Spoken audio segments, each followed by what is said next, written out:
Green momentum. So these scribbles might not mean anything, but if we just zoom in here, actually, let me zoom out here for a second and talk about something else before I bring that up.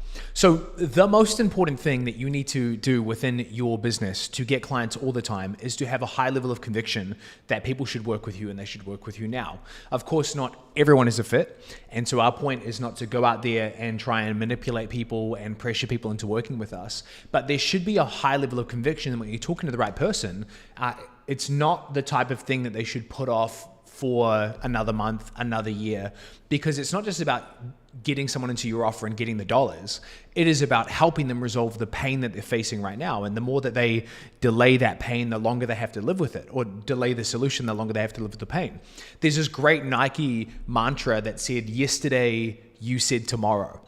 And so there's this sense that we have to really create a level of conviction in us that when we're talking to people, they can feel our belief, not only in our product, but in their fit within our product. And there's a tension we have to hold where I call it kind of committed and detached. We need to have this level of commitment where we are here to help people make the right next step for themselves, right? And we need to be detached from the outcome of the sale. This is how you become energetically attractive. This is how you step away from being that commission-based closer, or what is it called? Commission-breathed closer, right? Where people just sense your sales desperation. You need to be committed to that person, helping them take the next step and detached from the sale, meaning you are not just viewing success based on whether or not this person says yes, whether or not they hand over the credit card. You're committed to helping them make the right next step for them, which is maybe not working with you.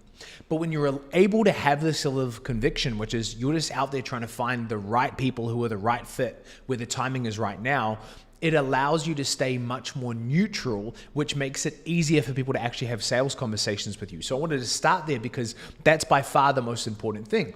But when it comes to this time of year, whether you're watching it and it's about to be summer, or whether you're watching it, it's about to be Christmas, or maybe you're just wanting consistent sales, you need to be able to answer the question, why now? If someone says, I'm thinking about this and I want to circle back in 6 weeks, rather than just being like, oh, no, you should give me money now, right? Which isn't a great answer. You need to have a high level of conviction as to why now is the best time for them to work with you. And if you don't have answers for that, that's probably going to be really problematic when you encounter that resistance, because you have nothing to overcome it with. You probably agree with them subconsciously. They're going like, yeah, well, I'm going on holiday, so I'll circle back. And like, what are you going to say to that? Don't go on holiday, right? You need to have a level of conviction that surpasses whatever's going on in their life. And the way that we do this is we get really clear on two things, the ROI and the COI. So when it comes to, again, whenever you're watching this, but right now it's like about to be summer, which is why a lot of the clients were kind of requesting this training and they're encountering this type of resistance. You have to understand, number one, what is the ROI of someone starting to work with you now? What is the return on investment? And this is both emotional and tangible. So obviously the emotional side of it is they're going to experience the solution that you provide. They're going to have alleviated pain in their health, in their fitness, in their business, whatever it might be. You need to articulate that really clearly. And one of the easiest ways to do that is you write down why now is the best time for someone to work with you. And there was a study done a while ago on the habits that allowed people to be consistent with morning exercise routines. And they found that there was one habit above everything else that allowed people to get up in the morning, beat the snooze button, and actually get out moving. And it was people who laid their clothes out the night before. So one of these convictions that I hold is that people will want results a few months from now, and the best time to create momentum for those results is now. So if they want post-summer momentum, they actually have to start during summer. Now, this sounds really simple, but you need to have these different ideas and frames in your mind as to why now is the best time for someone to work with you, so you don't keep encountering resistance with people saying like, later, let me think about it. You need to have conviction, and it starts with having clear ROI.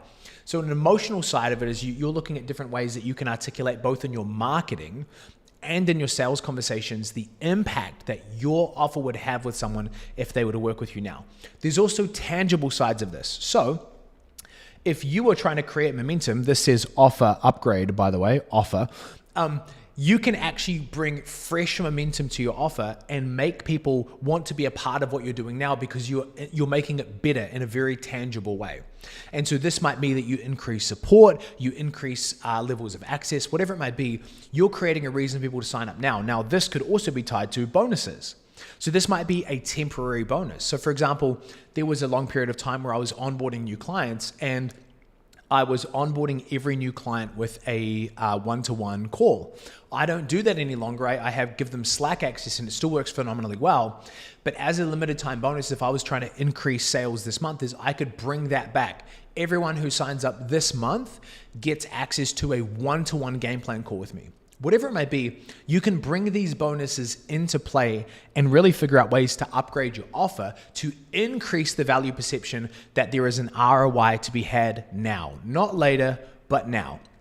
The second part that is much more ignored by the online entrepreneurship community is COI, cost of inaction.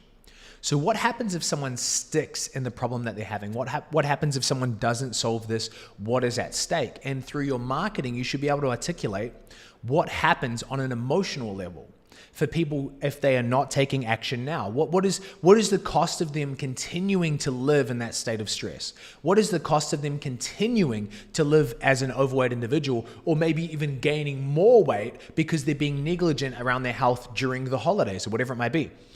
Articulating cost of inaction allows people to see why now is the best time. And there are some simple ways you can do this on a practical level as well. Maybe you're overdue for a price increase. Maybe now is the time that you can say, hey, next month, the price of working with me is going up. And so now is the best time and the cheapest time to work with me, and it's never going to be cheaper than this. And that's a really easy way for people to understand the cost of inaction. If they don't move now and they move later, they're going to have to pay more money. Right? Another way to create a real urgency and scarcity, not fake urgency and scarcity, is actually capping spots. So you can allow people to come in, but only a certain amount of people or only for a certain amount of time. So when we launched our new community, Modern Autonomy, one of the things that brought in 153 new members in its first week was I was closing the doors for 8 weeks. Now, it was a decision that people had to make, which was like, do I want to get in now at the ground floor, the cheapest it's going to be with the most support it might ever have?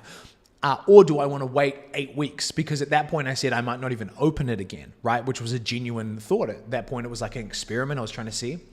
And so when you were thinking about different ways to create ROI and COI, one of the ways that you can do it is, again, looking at the emotional side, really clearly raising your level of conviction of why now, but then practically speaking, actually bringing in some tools to increase the urgency and scarcity. So one of the things that I like to do is around holiday time, people are actually taking vacations. They're taking time off. So one of the things that people might say is, well, I don't want to sign up now because I'm about to go away for 2 weeks. And so, I'd be paying for 2 weeks of support that I'm not going to get. And so one of the things that you can say is, totally understand that. If I was to add on 2 weeks at the end of your time pro bono so that you weren't having any less time to work with me, would that make it possible for you to get started sooner? Right? Increasing time. I just literally got off a call with a client. He added a month pro bono on with someone else who's finishing up in someone else's mastermind. The key here is finding a balance that's good for the client, good for the prospect, but also isn't something you're going to resent. So don't create a world where you're feeling really frustrated by the amount of time that you gave someone, but you create flexibility because you're working person to person, you're finding a solution for them. The last thing on a practical note here for ROI and COI is for people who are bought in, who are fully invested, but it isn't the right time, you can take a non-refundable deposit for them to secure their spot, maybe for them to secure their bonus, maybe for them to secure before the price increase. Deposits are an amazing way to get people locked in, and you say, hey, you're going to pay $500 today, and then your payments are going to start regularly from this date. And that way you both know and you make an agreement around what that plan is, but it secures the yes now rather than them saying, I'm going to go on holiday and I'm going to go blah, blah, blah. Let's circle back in 6 weeks. Anything could happen in 6 weeks. And if you believe what is best for them is for you to work with them, then holding them to a deposit is a really powerful way to get that line in the sand moment now. A couple of other key things, 2 more that I'll just quickly run through, is the first is, I'll look at it like this. The first is making sure that you are not taking your foot off the gas during, again, whatever this period of time is, any time in the year really, in terms of marketing. One of the biggest things that you need to lead with is not allowing what other people are doing to determine what you do. So for example, if you're in summertime or in Christmas time and you think that prospects are naturally slowing down, unless you are okay with giving into that energy and saying, well, I'm going to slow down as well, it's fine if it's a lower sales month, you need to ramp up your activity on marketing. And so one of the things that you can do is think about over the next month or two, what assets could you give away, right? This could be a time where you could use a tool like we talk about in our community called a mini VSL. It's like a 10 to 30 minute video sales letter that really clearly articulates your offer, but in a way that's valuable, in a way that people get a lot of value out of the video itself. You're talking through the one big idea, the 3 keys, the 5 pillars to awesome result. And then at the end of that, you actually give a call to action to a next step towards your offer. You could give away a lead magnet. Sorry, I've got an itchy nose here. You could give away a lead magnet. You can give away an SOP, a cheat sheet, an ebook. This is really about ramping up your marketing in such a way that you are being generous towards your audience, not taking your foot off the accelerator, but thinking intentionally about the next month or two. What could you bring to your audience that would add a lot of value? You could also look at ways to integrate past and current client success stories. You could do video testimonials, you could do client interviews. These are great ways to bring new energy to your marketing without having to do lots of work. You're just shoulder tapping amazing clients and saying, hey, can I share your story on a Zoom call or in my Facebook group or on a Facebook Live? And you can do that with them. Number 3, you can have expert interviews. So in 2021, I had Alex Hormozi, as he was releasing his book, $100 Million Offers, come and do an interview with my mastermind. And then I live streamed that Zoom call into my Facebook group. Over 5 days, I had 500 people join our Facebook group. We had 300 people watching live in the Facebook group itself. Now you might say, well, I can't get Alex Hormozi, but can you get another expert that would is complementary, not competitive, that would add value to your audience? Again, we're looking for ways to bring momentum to your marketing, not taking our foot off the gas. So are there experts that you can bring in that would add value to your audience without being competitive in nature? And then lastly, we have something in our community called conversion events. And so once a month, having events that really allow you to pull people off the fence and into your offer, things like 3-day challenges, workshops, webinars. A lot of these, we actually make them paid so that people value them more. And oftentimes we already connected to something that is happening with clients. So oftentimes when I run a conversion event, I'm doing one next week, I'm already running that training for clients, and then I simply sell separate tickets and access to that. It's an amazing way to bring momentum to your audience without having to work really, really, really hard creating new things all the time. So this is number 2, is think of ways to give to your tribe. Think of ways to put your foot on the gas when it comes to marketing and create momentum, and not just giving into the season and the slowness of summer or Christmas holidays, but to really bring massive momentum. The last thing that I wanted to quickly touch on was actually getting really clear on your follow-up. Again, there was a number of things that I don't have time to talk about now that we talked about in this Evergreen Momentum session. But one of the key things that I find that is very, very powerful for people is having a follow-up strategy. How you do this is you understand that there are really 3 main buckets that all of your audience exists in: cold, warm, and hot. Now, you can call these any number of fancy names. But basically what this means is that not everyone is at the same place. And so if you give offers to everyone as if they are hot, you're going to turn a lot of the audience away. And so let's say you just have a Facebook profile. You've got 1,000 friends. Let's just make it really simple. And let's say like you've got 800 people who are cold, 150 people who are warm, and 50 people who are hot. Or those numbers might vary, but let's just run with that. You want to really segment your audience in such a way that your marketing speaks to the majority of the audience. And so how you would do this is understand that the calls to action have to be reflective of where people are at. So if you've got in your marketing plan, you are posting on your Facebook newsfeed and your stories, maybe you're sending some emails, most of your audience are going to be cold. So you want to send them things that are going to warm them up. Again, lead magnets, mini VSLs, right? And you create content in such a way that you can say, if you liked this post, you might also like a video like this. Or if you want to go deeper on this topic, I've created a training on exactly how to do that. You're giving people easy next steps to follow up with, right? Again, warm, same thing. You're going to focus in on pulling people to conversion events and things like that. I ran out of space there on the side of the screen, right? The hot list is really a list of people that you will know by name. These people are not unknown to you. These are people who you're in conversation with, who maybe booked a call but didn't show, showed but didn't buy, or maybe you sent an offer doc if you're closing in DMs like I am and they haven't fully closed. You should maintain a hot list at all times. And the last thing I'll say on this is, back in 2021, I had a closer called Will Hinkson, an amazing, amazing human. And I remember he went through a stage of closing a deal a day. And I remember being in a cafe with my wife, and we were on different time zones, me and Will. I was in New Zealand, he was in the US. So he was hitting the morning with sales before I was even awake. And I was at a cafe with my wife, and I was like, babe, look, another sale. And I was showing my Stripe screenshot. And then the next day, another sale. And I remember thinking it was like a glitch in the matrix. I was like, oh my gosh, I've clocked it. He was doing like a $10,000 sale every day for a while. And I remember asking him, I was like, dude, what are you doing to get such consistent sales? And he pulls up his iPad and there's just all of these scribbled names on it. And I was like, what's that? And he's like, it's my hot list. Every day I add to this list the people that are in the hot category, people that I need to follow up with, people that booked a call but weren't ready, or said that I should circle back in 4 weeks, whatever it might be.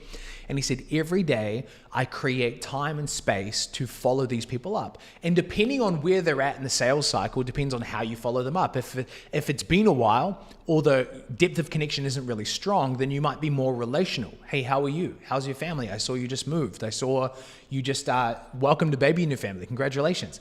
For the really hot people who are like on the fence and on the line, you might throw out one of my favorite follow-up questions of all time, which is, you've been on the fence for a while. What would it need to look like for it to be a no-brainer for us to work together? A really powerful, direct, offer-related question. But however you do it, maintaining a list of people that are in your hot list always is a really great way to make sure you don't fall into sales slumps, because some people are one conversation, one call to action away from actually getting off the fence and working with you. And so there's this amazing book called Fanatical Prospecting, where this guy who wrote it talks about this golden hour of prospecting every day. The best salespeople aren't born, they just do what great salespeople do. And so one of the things we teach in our community is like having a golden hour, whether it's literally an hour, whether it's 30 minutes, whether it's 90 minutes, where you are doing nothing but following up with your pipeline and actually building those relationships. And so the key to getting clients all year round is not letting yourself succumb to the seasons that everyone else exists in. If you expect that this is going to be a slower month, it will be a slower month. If you expect a lot of resistance, and when people say, let me think about it, or I'm going to go on holiday and I'll circle back, and you subconsciously agree with them, you've probably lost the sale. But when you have a high level of conviction of, number one, being committed to the person, helping them take the right next step for them, and then also being okay with being detached from the outcome, right? You're not going to manipulate them into a decision that isn't good for them. You are actually able to keep your conviction really high, right? The second thing connected to that is making sure that you always have really strong conviction as to why now is a good time to work with you. And so that means in your marketing, communicating the return on investment and the cost of an action so that people really understand why now is a good time, as well as the tangible aspects. Can you be increasing your price, capping spots? Can you be offering limited time bonuses? Can you be working with people to add on time to the end of their working with you so that the 2 weeks of vacation doesn't mess with their membership? Can you take in deposits and things like that? The second thing you need to do is really make sure that you do not take your foot off the gas with marketing. Really figure out ways that you can bring added value to your audience in this season, whether that is through giving away assets, mini VSLs, lead magnets, SOPs, cheat sheets, ebooks, whether that's through success stories with clients, past and present, or whether that's bringing in experts or doing conversion events, making sure that you're planning out your promo cycles so you're not on the back foot, you're actually really pushing forward with a strong marketing plan. And then number three is fixing your follow-up, making sure that you're, number one, not treating everyone as if they're hot, but number two, making sure that you're treating the hot people with the most attention you can by dedicating time every single day to further those relationships along. So I'm hoping this has been helpful. If it was, let me know. I'm going to go check if the YouTube stream actually worked. And if it did, I'm going to do more of these just like this. But I'm sending you so much love, and we will talk soon.